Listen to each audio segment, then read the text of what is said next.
มาต่อบทเรียนเก่าของเราเนาะมาต่อบทเรียนเก่าที่ได้เคยอธิบายไว้เนาะมาต่อบทเรียนเก่าว่าด้วยรักกันแปลเนาะว่าด้วยรักกันแปลเก่าอย่างตอนนี้เรากำลังหอดอยู่ในส่วนของการาสตมีเนาะมีเดินบทเก่าอย่างหนึ่งอารัปณะที่สองก็คือบทนิบาตที่สามก็คือบทการาสตมีสี่กับบทประธานบทที่หนึ่งด้วยประธานบทกิริยาในวางบทที่หนึ่งด้วยกิริยาในวางแล้วก็บทกิริยาคุมภะ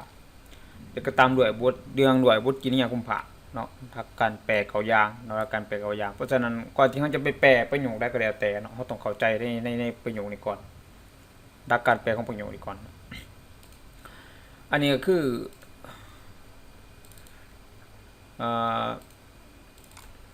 เข้าสู่บทเรียนตัวที่สี่มาต่อตัวเก่าตัวเดิมเนาะมันนี่ก็คืออันนี้ของส่วนเรื่องว่ากราสตมีวิภัตกราสตโมเมนต์กราสตมีเนาะคือว่ากราสตมีตัวเป็นตัวที่สามเนาะตัวที่สามว่าโดยหลักการแปลมีอาดัปณะนิบาตกราสตมีเนาะกราสตมีเป็นตัวบ่งบอกถึงกาลเวลาเนาะเป็นตัวบ่งบอกถึงกาลเวลาแปลกาลเวลาล่องจากเขาว่าล่องจากเป็นตัวที่สามเนาะตัวที่สามล่องจากเป็นตัวที่สามเนาะที่สามก็บอกล่องจากอารัปณะเดนิบาตเนาะล่องจากอารัปณะเดนิบาตอันนี้ก็คือเตกอารัปณะเนาะถ้าแต่อารัปณะเขาว่าแต่อารัปณะและนิบาตแต่อารัปณะและนิบาตก็เดือนขึ้นมาเป็นอันดับที่หนึ่งในประโยคเป็นบทกาลสตมีแบ่งเป็นอยู่สามคือหนึ่งกาลสตมีน้ำประกอบด้วยหยังประกอบด้วยกาลสตมีน้ำประกอบด้วยสัตมีตุติยวิภัตก็มีเช่นเดียวกันเนาะตุติยวิภัตก็คือตุติยวิภัตน้ำเนาะสามารถแปลในบางสถานการณ์เนาะในบางสถานการณ์สามารถเอาตุติยวิภัตมาแปลเป็นกาลสตมีได้เช่นเดียวกันเนาะในตุติยวิภัตนี่ก็ละอันนี้เรียกว่าสัตมีวิภัตเนาะเส้นตัวเนาะกาเรเนาะสมว่ากาเรสมัยเยแปลว่าสมัยเนาะแปลว่าสมัยคันว่าเอกะสมัยเยแปลว่าในสมัยหนึ่งเนาะแปลว่ากาเรแปลว่าการเนาะการหรือว่าในกาละครั้งหนึ่งหรือว่าในกาละหรือว่าในการที่วเสแปลว่าวันหนึ่งเนาะที่ว่าที่วเสแปลว่าวันซื่อๆเนาะเหมือนวันหนึ่งเนาะมาเสแปลว่าเดือนเนาะสังวัสระเสคะนี่อันนี้เป็นพวกกาลสตมีเป็นกาลสตมียกตัวอย่างเนาะยกตัวอย่างให้เห็นเนาะเดือนลงมาตัวอย่างเห็นว่าประโยคแบบอย่างเนาะประโยคตัวที่หนึ่งก็คือประโยคนี้เนาะตัดสมิงสมัยสัทธาปริสะมัตเสจริงๆปริสะมัตเสมันจะมีจุดอยู่นี่เนาะจะเป็นจุดอยู่นี่ปริสะมัตเสธัมมังเทเสติ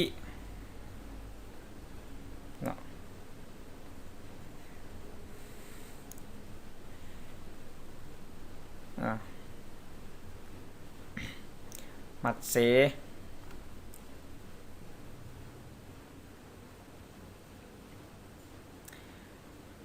สัทธาเนาะตัดสมิงตัวนี้มันโมเมนต์นี่เนาะมันเพราะว่าละเอามันเสียว่าจะได้แต่เพราะว่าอักขระบาริมันยังไม่ทันซัพพอร์ตเกิดมันยังไม่ทันซัพพอร์ตตัวจะเป็นลักษณะแบบตัวคล้ายๆคือจังซี่แล้วก็หอยแนวนี้เนาะตัวลักษณะประมาณนี้หอยนี่ตัดสมิงสมัยแปลว่าในสมัยหนึ่งเนาะตัวนี้แปลขึ้นก่อนเนาะอันนี้คือเป็นอารัปณะบ่งบอกถึงกาลสตมีเฮ้นว่ากาลสัตมีเนาะกาลสัตมีในสมัยนั้นเนาะในสมัยเมนตัวนี้เนาะในสมัยเมนตัวนี้ตัดสมิงแปลว่านั้นเนาะตัดสมิงแปลว่านั้นสัทธาอันว่าปัสสัสราเนาะสัทธาอันว่าปัสสัสรานี่ตัวนี้ ช่วงนี้ฝนตกเนาะช่วงนี้ฝนตกค่อนข้างแบบมีเสียงรบกวนหน่อยนึง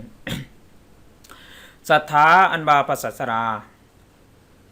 เทสิติเนาะเทสิติตัวนี้เทสิติแปลว่าย่อมทรงแสดงหรือว่าแสดงอยู่เนาะหรือว่าแสดงอยู่ก็ได้เฮาเอาย่อมออกเฮาแปลว่าเฮามาสิใส่อยู่ก็ได้ใส่อยู่ตัวนี้แทนหรือว่าสิใส่ย่อมก็ได้แสดงอยู่ธรรมังซึ่งธรรมเนาะธรรมังซึ่งธรรมปริสัมมัสเสแปลว่าในท่ามกลางเนาะในท่ามกลางในท่ามกลางบริษัทตัวนี้หมายถึงบริษัท4เนาะอุบาสกอุบาสิกา คือว่าค่อนข้างสมบูรณ์แบบสำหรับในประโยคนี้เนาะมาเบิ่งประโยคต่อไปเนาะมาเบิ่งประโยคต่อไปจะแปลว่าเกาะแปลว่าเกาะหรือว่าเนาะแปลว่าเกาะหรือว่าเกาะอันนี้คือว่าเกาะบ่แม่นกอเนาะจะตัวนี้แปลว่าเกาะแปลก่อนเนาะแปลก่อนพวกเราตัวนี้เป็นจะเกาะจริงอยู่เป็นพวกนี้เป็นนิบาตเนาะแล้วตามด้วยนิบาตดังนั้นเป็นตัวที่มันมีอารัปนะมีหยังมีอารัปนะแต่ก็ตามด้วยนิบาตดาการแปลเอาได้มาตัวที่3คือหยังมีบ่ในประโยคนี้มีเนาะคันมีก็คือตัดสมิงกาเลในกาละในการครั้งนั้นหรือว่าในกาละครั้งนั้นเนาะจะก็ตัวนี้ก็เป็นนิบาตตัวนี้เป็นนิบาตเนาะจะตัวนี้เป็นนิบาตตัดสมิงกาลีเนาะอ่านเวลาอ่านเข้ากันเนาะเวลาอ่านควบเข้ากันเนาะตัดสมิงกาลีเวลาอ่านควบเข้ากันเวลาอ่านควบเข้ากันระหว่าง2ศัพท์นี้เนาะในกาละครั้งนั้นหรือว่าในการครั้งนั้นเนาะมหาปันทโกอันมาพระมหาปันดกเนาะก็คือตัวนี้เนาะเอามามหาปันดกเป็นผู้จัดภัตตาหารภัตตุเทสโกแปลว่าเป็นผู้จัดภัตตาหารโอติเป็นกิริยาคุมภาคเนาะแปลว่าโอติเป็นกิริยาคุมภาคก็คือแปลว่าย่อมเป็นเนาะแปลว่าย่อมเป็นกิริยาคุมภาคในประโยคนี้เนาะก็คือโหติตั้งทีวสังในวันนั้นนี่คือยกตัวอย่างเห็นปกติแล้วเนาะปกติแล้วตัวนี้จะเป็นตุติยวิภัตเนาะทีวสังเขาจะว่าซึ่งวันนั้นเป็นไปบ่ได้เนาะเป็นไปบ่ได้อยู่แล้วเพราะว่า1อาหารบ่ให้ในเฮามาแปลเป็นกาละสัตเป็นมาแปลเป็นสัตมีวิภัตเห็นบ่เขาบอกว่าจังได๋เขาว่ามาแปลเป็นสัตมีวิภัตตุติยวิภัตนี่ใส่เนื้อควมเป็นสัตมีวิภัตแต่เช่นเกี่ยวกันเนาะต้องให้เขาต้องเข้าใจเนาะต้องเข้าใจในวันนั้นเนาะมาแปลเป็นสัตมีวิภัตเนาะสัตมีวิภัตอันว่าความต้องการเนาะอัตโธตัวนี้เนาะอัตโธนี่อันว่าความต้องการเนาะอัตโธอันว่าความต้องการเวดูหน้าด้วยไม้ไผ่เวดูหน้าด้วยไม้ไผ่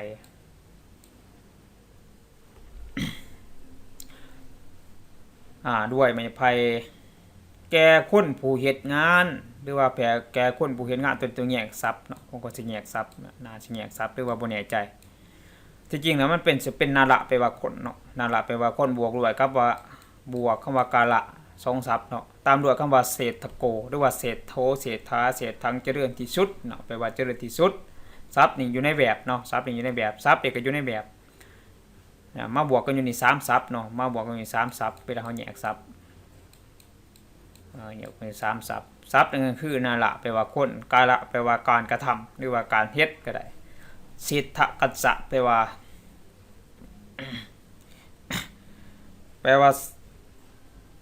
เจริญนะเป็นผู้เจริญเนาะ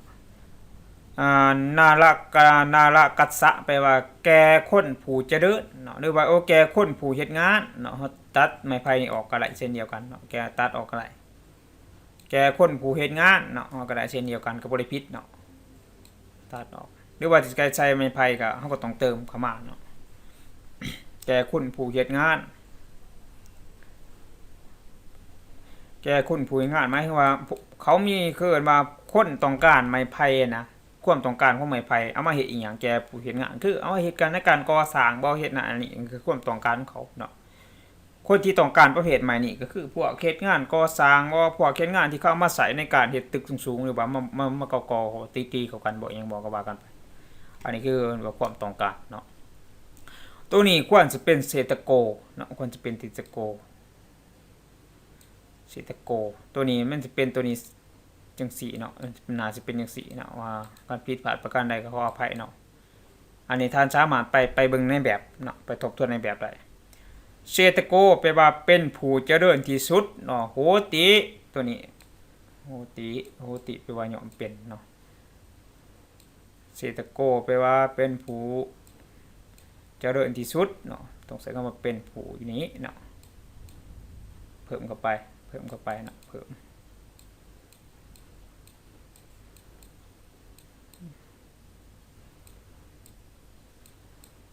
ใส่คำว่าเป็นผู้เนาะเพื่อเมื่อห้องรับตัวนี้เนาะบทกรัสตมีนิบาตคือสำเร็จขึ้นเองโดยบ่ต้องประกอบด้วยวิภัตเนาะคือประโยคนี้เฮาจบไปแล้วเนาะประโยคนี้จบไปแล้วประโยคนี้นี่เนาะมาเบิ่งกันเนาะยกตัวอย่างอัฏฐปะโตปะตังสายังเนาะศัพท์เป็นตัวแบบให้เบิ่งเนาะศัพท์ตัวแบบให้เบิ่งเฮามาเรียนมาเบิ่งเนาะเรียนมาเบิ่งว่ามีหยังเนาะสุเวหิโยสเวสัมปติอัญญติงตัวนี้ว่าอัญญติงแปลว่าต่อไปอัญญติงแปลว่าต่อไปมาเบิ่งประโยคตัวสำริดเนาะตัวสำริดนี่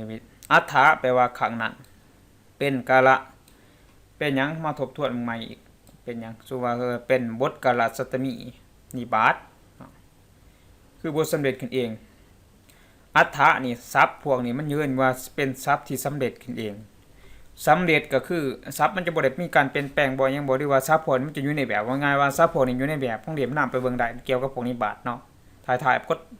เกี่ยวกับนิบาตทั้งหลายนิบาตบอกการนิบอกนิบาตบอกกายนิบาตเปรียบเทียบนิบาตบอกปฏิเสธนิบาตบอกอันนั้นอันนี้เขาก็จะมีอยู่ในถ่ายบทของเหลี่ยมน้ำหันไปเบิ่งได้เนาะถ้าว่าท่องมาแล้วบ่จื้อ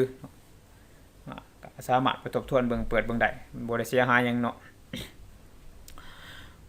สนะอันว่าส้นทั้งหลายสนะอันว่าส้นทั้งหลายก็เป็นส้นคนเดียวแหละก็ต้องใส่คำว่าสนุเนาะต้องใส่คำว่าสนุนี้เกินว่าส้นคนเดียวเป็นไฟล์เพราะอันนี้เป็นไฟล์พหุเนาะแปลว่าอันว่าส้นทั้งหลายทั้งปวงนั่นเองเนาะท่านปวงนั่นเองนี่ เวลาแปลเฮาแปลต้องแยกศัพท์เลยเนาะต้องแยกศัพท์เหมือนว่าสิมาอ่านซัพเพวะซัพเพวะแปลว่าทั้งปวงนั่นเองบ่มานะบ่ถือว่ายังบ่ทันได้เข้าใจหลักการแปลเนาะถ้ามันได้เข้าใจหลักการแปล เวลาเฮาแปลเฮาจะแยกศัพท์ก่อนเพราะฉะนั้นในเมื่อเฮาบ่เข้าใจบ่ดีแท้เฮาจะไปเถียงเพิ่นว่าสำหรับผู้ที่เรียนมาแล้วนะแม่นว่าเฮาไปอ่านตามตำราแล้วเฮาก็มาเถียงเนาะสำหรับอันนี้เว้าถึงนักศึกษาทั้งหลายเนาะที่บ่ได้เข้าใจถึงแกนแท้ของมันหรือว่าบ่ได้ศึกษาอย่างตรงแท้เนาะเฮาบ่ควรสิไปเถียงว่ามันเป็นแบบนี้นะข้อยได้ศึกษามาแบบนี้เพิ่นเขียนไว้ในตำราแบบนี้เพราะฉะนั้นในตำราก็เป็นภาคส่วนหนึ่งที่เฮาไปศึกษาแล้วเขาบ่ได้อธิบายเฮาเบิดเนาะเพราะฉะนั้นการที่เฮาไปโต้ตอบกันเพื่อจะหาว่าไผผิดไผถูกมันก็บ่มีความหมายหยังเนาะเพราะฉะนั้นในศัพท์โตชัพเพวะศัพท์พระแปลว่าทั้งปวงเนาะเฮาต้องแยกศัพท์เวลาอ่านบางเสียงบางอย่างเนาะเกิดไปเวลาเขาอ่านนี่เอิ้นว่าศัพท์พระแปลว่าทั้งปวงศัพท์พระตัวนี้เนาะมาบวกด้วยคำว่ามันมาบวกกันเนาะเวลาเฮาอ่านศัพท์ตัวนี้มันแยกกันว่าศัพท์พระแปลว่าทั้งปวงเอวะมาจากคำว่าเอวะตัวนี้เนาะเอวะเอวะเลยนี่เพราะตัวนี้มันจะยับมันทางหน้านี่เวลาเฮาแยกศัพท์ตัวนี้มันถูกซ่อนไว้เนาะมันจะมีแต่เรือแต่สระเอนี่อันนี้ต้องอาศัยความเข้าใจเนาะต้องอาศัยความเข้าใจว่าจังซะต้องอาศัยความเข้าใจ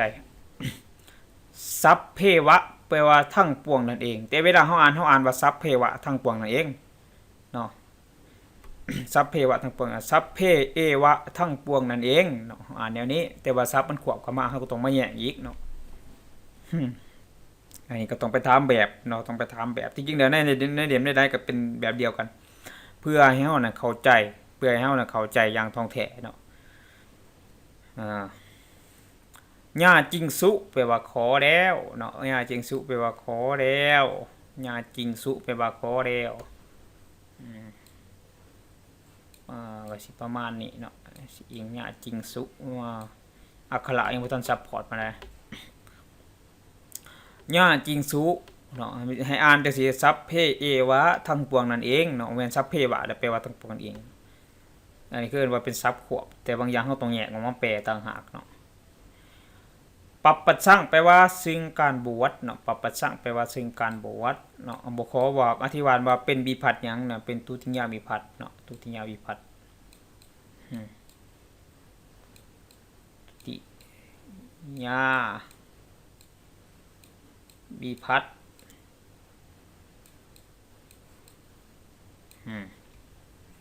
สเวพันเตอัมหากังภิกขังขันหาทะเนาะสเวแปลว่าสเวแปลว่ามืออื่นสเวแปลว่ามืออื่นแต่สเวนี่เป็นอารัปปณะเป็นนิบาตสเวนี่เป็นนิบาตเนาะอยู่ในส่วนของเดิมท้ายหน้ามีทรัพย์พวกประเภทนี้ทรัพย์นิบาตมีทุกอันเนาะทรัพย์นิบาตเขาเอามาให้เฮาท่องอยู่แล้วเป็นทรัพย์ตายโตทรัพย์นิบาตเป็นทรัพย์ตายโตเขาเอามาให้เฮาท่องอยู่แล้วเข้าไปศึกษาเบิ่งได้ไปเปิดเบิ่งได้ว่านี่ตัวนี้มันเป็นนิบาตหยังนิบาตบอกการนิบาตบอกกาลเทศะนิบาตบอกกาลเวลาบาตบอกคำยังก็แล้วแต่เฮาไปเบิ่งอยู่ในส่วนของนิบาตมันก็อยู่ในส่วนของก็จะจับให้เฮาเป็นทายเดียมของเดียมน้ำในทายเดียมของเดียมน้ำไปเปิดเบิ่งได้เนาะเกี่ยวกับคำว่านิบาตหรือภาษาเฮาเขาเข้าใจภาษาไทยก็เขียนเข้าไปคำว่านิบาตเนาะในส่วนของเว็บไซต์มันจะขึ้นมาคำว่านิบาตก็จะเป็นหมวดไว้เฮาของมันจะเป็นของภาษาไทยเนาะมันจะเป็นหมวดขึ้นมาให้เฮาสาเหตุที่แปลตัวนี้ก่อนเพราะว่าตัวนี้เป็นอารัปปณะเนาะแปลก่อนเนาะต่อให้ตัวนี้เป็นนิบาตก็จริงแต่ว่านิบาตเรียงไว้อารัป2เนาะพันเตแปลว่าข้าแต่ทานผู้เจริญสเวแปลว่าในมืออื่นเนาะสเวแปลว่าในมืออื่นนี้ตุมเหตุโยกขึ้นมาอ่านตุมเหเขาบอกว่าอ่านว่าเขาคำแปลแปลว่าอย่างอ่านว่าเจ้าทั้งหลายอ่านว่าทานทั้งหลายอยู่ไสล่ะคำว่าทานทั้งหลายเห็นบ่มีเนาะเขาบ่ได้โยกขึ้นมาให้เฮาเพราะฉะนั้นเฮาต้องโยกขึ้นมาเองคำว่าตุมเหที่โยกขึ้นมาบ่ได้ยกตัวอย่างมาโยกขึ้นมาบ่นี้เนาะยกตัวอย่างขึ้นมาบ่นี้เขียนขึ้นมาเนาะโยกขึ้นมาเขาบ่โยกขึ้นมาให้เฮาต้องโยกขึ้นมาเพราะว่าคำแปลบอกอยู่แล้วตุมเหคำแปลบอกได้ว่าเจ้าไม่ในประโยคนี้ว่าเจ้าเป็นประธานตุมเหนี่ถูกขีดเอาไว้นี้ตุมเหเหมือนว่าอัมหากังนี่เป็นเหมือนว่าอัมหากังเอามาเจ้าทั้งหลายเขาเรียกไว้เฮาจังซี่คิดว่าสิเป็นแนวนี้คิดว่าสิเป็นแนวนี้โมเมนต์แน่เนาะโมเมนต์สิมาแปลไว้เรียงแนวนั้นโมเมนต์ตุมเหนี่เขาบ่ได้ยกขึ้นมาเฮาต้องยกขึ้นมาเองคำว่าตุมเหอยู่นี่ตุมเหนี่นะเฮาต้องยกขึ้นมาเองเนาะบ่แม่นว่าอยู่ดีเฮาสิบ่ยกเฮาบ่ยกก็จะแปลได้นะคำว่าตุมเหอันว่าเจ้าทั้งหลายคันหาทะ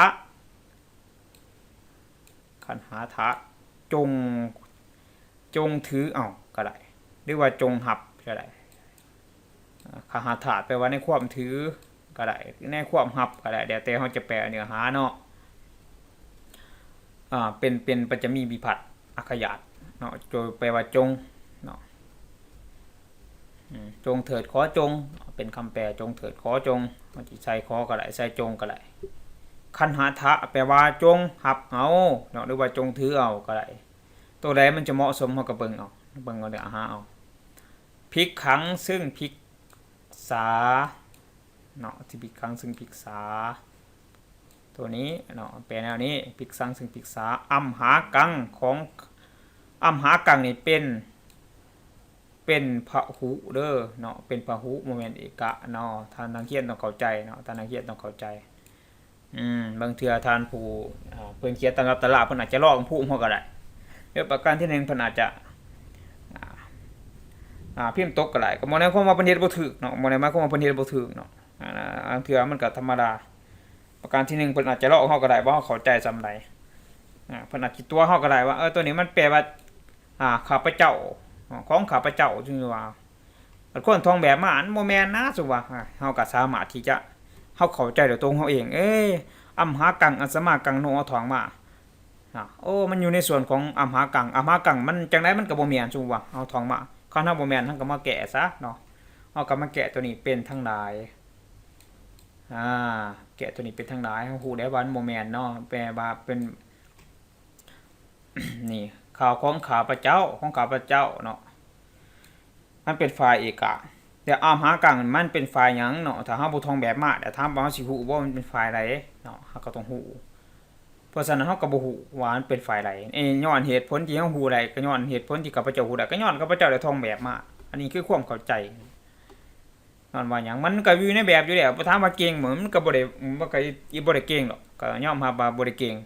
แต่ถามว่าที่ฮู้ได้ก็ย้อนว่าย้อนเฮาท่องแบบมาได้มันก็ศัพท์นี่มันก็อยู่ในแบบมันก็บ่ได้เหนืออิหยังใดศัพท์นี่มันก็อยู่ในแบบเนาะให้ไปเปิดเอาเองเนาะมายั่งอาหังมายั่งอันนั้นตาวังอาหังมายั่งว่ากันไปแจกศัพท์ตัวนี้ต้องเพิ่มเข้ามาทางใดเข้าไปเนาะเพิ่นอาจสิลองพูดเฮาก็ได้ว่าเฮาเข้าใจซำใดเนาะเพิ่นอาจสิเฮ็ดผิดๆหลอกๆมาตัวเฮาก็ได้เพราะฉะนั้นแล้วเฮาก็ต้องอาศัยความเข้าใจของเฮาเองนี่บ่แม่นว่าสิไปตามเบิดทุกอย่างก็บ่แม่นเลยเนาะอันนี้ต้องเข้าใจเนาะว่าตัวนี้เป็นบ่แม่นเอกะนะของข้าพเจ้าทั้งหลายต้องใส่คำว่าทั้งหลายให้พร้อมเนาะทั้งหลายใส่คำว่าทั้งหลายมาเบิ่งประโยคตัวที่3กันมาเบิ่งประโยคตัวที่3กันตัวนี้ประโยคที่3ก็คืออาวุโสตายากิระหิโยเอวังนัมมะกะตังว่าจังได๋ดูก่อนผู้มีอายุดูก่อนแปลว่าเป็นอารัปนะเนาะดูก่อนบ่ด้วยว่าดูละนั่นแหละดูละที่จริงแล้วละเพิ่นว่าใส่ดูละดูละเพิ่นว่าเนาะบ่แม่นดูละทานผู้เจริญกีระเป็นกิริมันกีระนี่เป็นนิบาตเนาะกีระเป็นนิบาตอาวุโสนี่เป็นอารัปนะเพราะฉะนั้นอาวุโสต้องแปลก่อนกีระเป็นนิบาตได้ยินว่าเนาะกีระได้ยินว่ากีระได้ยินว่าฮิโยก็เป็นนิบาตเช่นเดียวกันเนาะฮิโยแปลว่าในเมื่อวานฮิโยแปลว่าในเมื่อวานเนาะอันว่ากรรมอย่างนี้อันเฮาอันทันเฮ็ดแล้วอันทันได้เฮ็ดแล้วเนาะอันว่ากรรมอย่างนี้อันทันได้เฮ็ดแล้ว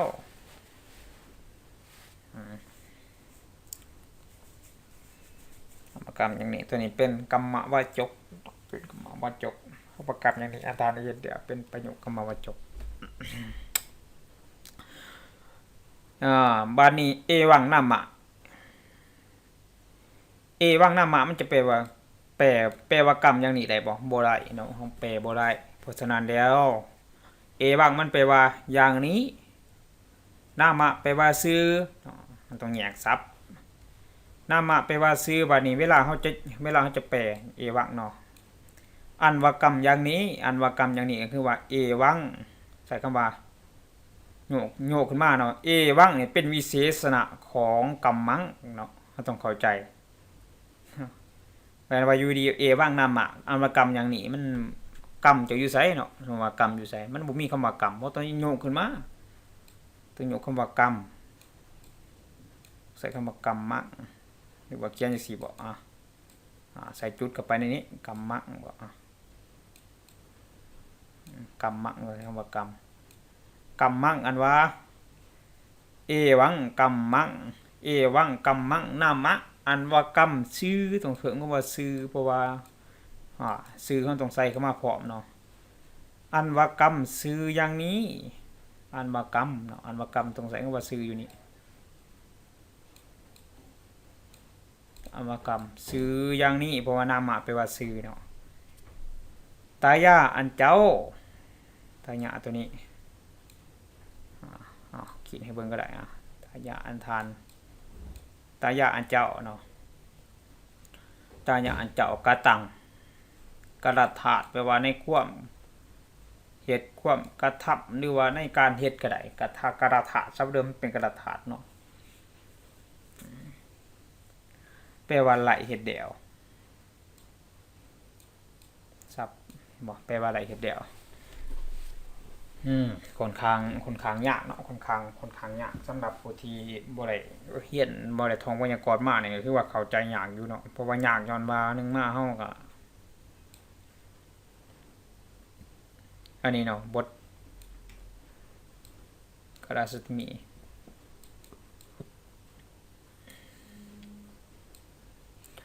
เข้าใจยากอยู่เนาะก็ยอมรับว่ายากเติบอยู่สำหรับผู้ที่แปลพื้นๆนี่เนาะแปลสำหรับบ้านเฮานี่ก็ตามเรียนทั่วไปนี่ก็ยอมรับว่ายากแท้เนาะตามสอนตามโรงเรียนม.ต้นม.ปลายบ่อิหยังบ่นี่ก็สำหรับนักเรียนนี่ก็ถือว่าค่อนข้างว่ายากเนาะตามวิทยาลัยนี่ก็ถือว่าค่อนข้างว่ายากเติบอยู่เนาะค่อนข้างว่ายากเติบอยู่แต่สำหรับที่ทั้งเพิ่นพวกเรียนสายเอกโดยตรงนี่ก็บ่ให้เว้าได้ซ้ำนี่ประโยคเพิ่น